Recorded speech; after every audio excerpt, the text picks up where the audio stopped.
Hello viewers, আসসালামু আলাইকুম। এখন আমি আপনাদের লাউ শাক রান্না দেখাবো আলু ও রুই মাছের মাথা দিয়ে। এখানে কিছু লাউ শাক ধুয়ে কেটে পরিষ্কার করে নিয়েছি। একটি রুই মাছের মাথা ও লেজ কেটে ছোট করে নিয়েছি। লবণ ও হলুদ মাছে মাখিয়ে নিলাম। এখন আমি চুলাতে চলে যাব। কড়ার ভিতর তেল দিয়ে দেব।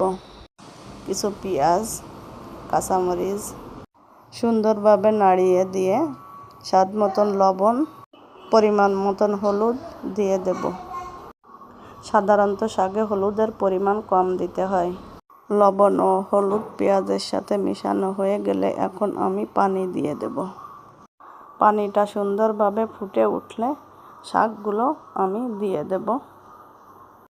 পানিটা ফুটে গেছে, এখন শাকগুলো আমি একে একে দিয়ে দেব।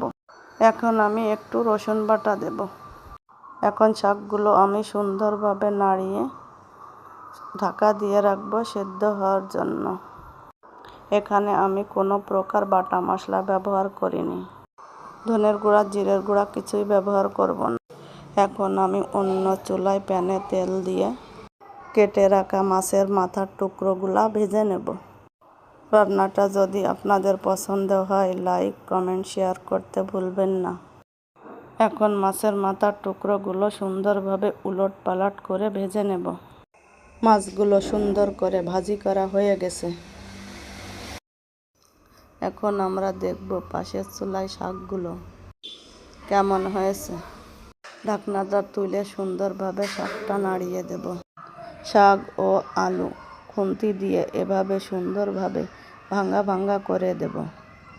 এখন পাশের চুলোয় রাখা মাছের মাথার টুকরোগুলো একে একে শাকের ভিতরে সুন্দর করে দিয়ে দেব।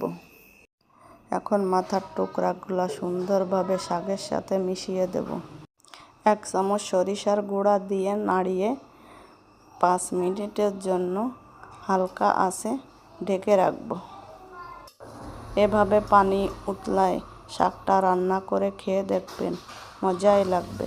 অনেকে অনেক প্রকার রান্না করে, কেউ কষিয়ে রান্না করে। আমি এভাবে রান্না করে দেখালাম। 5 মিনিট পর আমাদের রান্নাটা হয়ে গেছে।